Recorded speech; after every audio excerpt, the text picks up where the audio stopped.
Avec son nouveau visage et son nouveau format, île-de-la-Madeleine.com se transforme, tout en continuant d'offrir la même vue d'ensemble de notre belle région.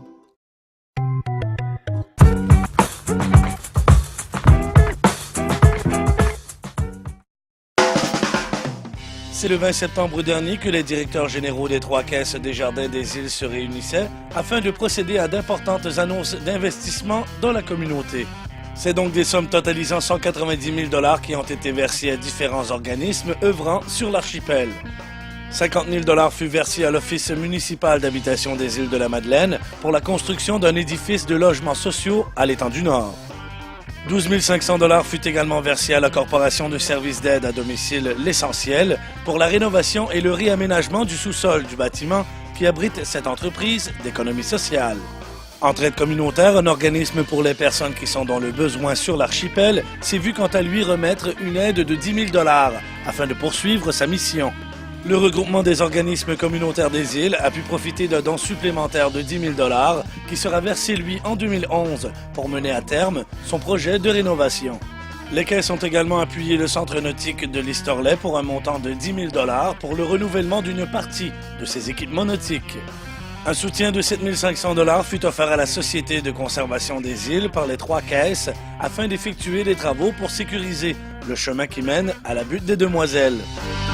Je pense qu'on voit, de par les montants, qu'il y a un intérêt réel des caisses à soutenir le développement du milieu puis à soutenir ces organismes. Je pense qu'on veut rendre à la communauté l'engagement que la communauté donne pour le développement des îles et d'autant plus qu'on veut reconnaître aussi la fidélité des membres par rapport au service des jardins. En plus des dons communs, chaque caisse supporte des organismes au niveau local. C'est ainsi que la Caisse populaire de Fatima octroie une aide de 60 000 $ au Comité des loisirs de Fatima pour son projet Place au village qui vise à revitaliser le centre du village de Fatima.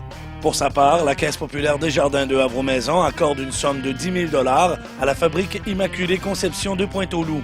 Cette somme permettra d'effectuer des travaux d'entretien et de réparation sur l'église paroissiale. Finalement, la Caisse populaire des Jardins des Ramées alloue un montant de 10 000 $ à la fabrique Notre-Dame de la Visitation de Havre-Aubert pour la réfection du côté nord de la toiture de l'église et offre également son soutien à la fabrique Saint-Pierre de Lavernière en lui accordant à elle aussi une somme de 10 000 $, montant qui permettra d'effectuer d'importants travaux de rénovation sur le presbytère. Notons également que les Caisses des Jardins continuent sans cesse leur implication auprès de la jeunesse madénienne, que ce soit par les nombreuses bourses qu'elle octroie ou encore les services offerts et l'information qui leur est fournie.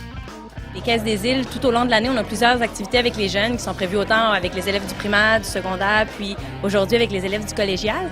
En fait, si on est ici aujourd'hui, c'est parce qu'on veut donner un peu d'informations aux étudiants sur les produits et services qui sont offerts pour eux, qui sont vraiment destinés à leurs besoins spécifiques. Et puis, on n'est pas là pour leur vendre des produits ou des services, vraiment plus pour les informer, leur parler de l'importance de faire un budget quand on approche la période où on part aux études. Puis aussi, on avait des beaux concours, autant au niveau provincial qu'ici aujourd'hui. Ça fait qu'on les invite à s'inscrire à ces concours-là, puis on va avoir des belles chances de gagner. Encore une fois, Desjardins s'implique dans sa communauté et coopère pour créer l'avenir.